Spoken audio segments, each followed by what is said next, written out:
মন্দিরের ভেতরে প্রবেশ করেই প্রথমেই চোখ পড়ল শিব বিগ্রহের দিকে।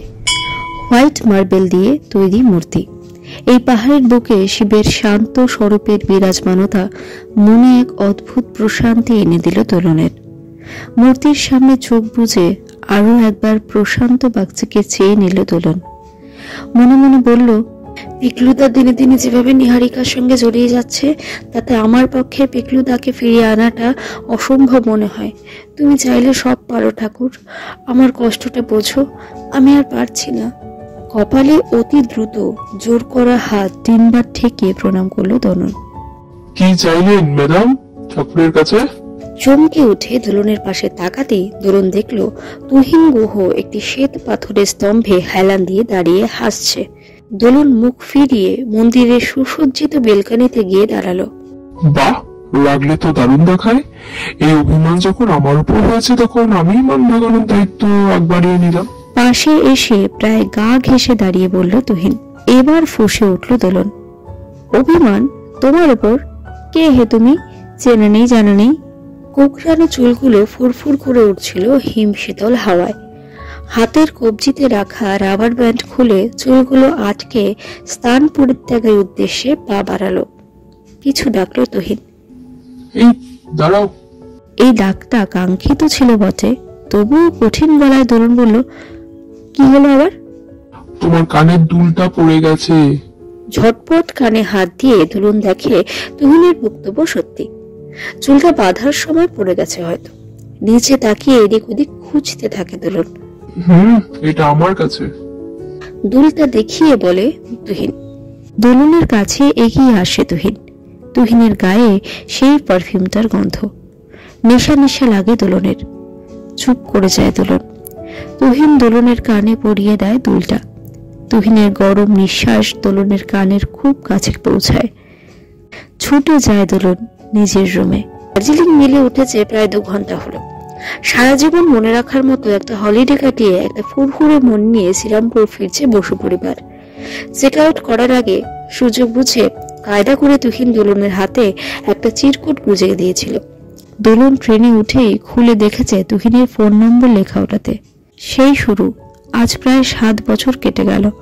মানুষটার সাথে কিভাবে জড়িয়ে যাওয়া, নিখাত বন্ধুত্ব, তারপর দোলনের টুকরো হয়ে যাওয়া মনে অল্প অল্প করে তুহিনের আধিপত্য।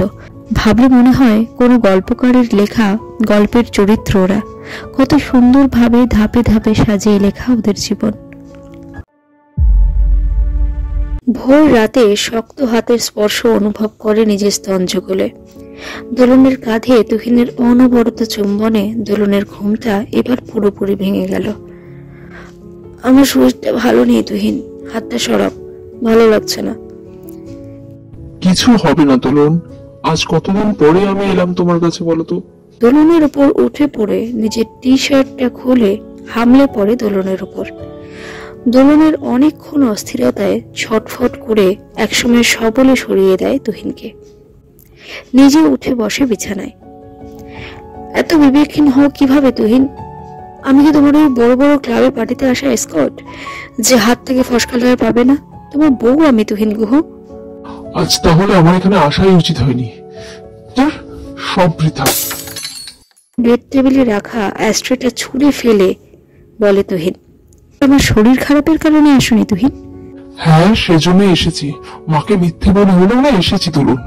তাই বলে আমাকে এভাবে ভোর রাতে ইনসাল্ট করাটা তোমার উচিত হয়নি। রেগে বলে তুহিন। তুলনের হাতের বড় নখে ধাক্কা দিয়ে সরানোর সময় বেশ খানিকটা কেটে গেছে তুহিনের। বুঝতে পেরে খারাপ লাগে দোলনের। একটু বেশি রিয়াক্ট করে ফেলেছে দোলন। মাথা নিচু করে বসে থাকা তুহিনের পাশে গিয়ে বসে দোলন।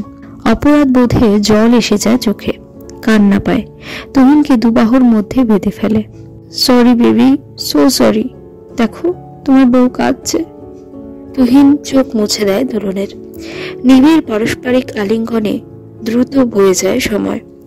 ওদের চোখের সামনে খোলা জানালার উপরে নতুন সূর্য ওঠে।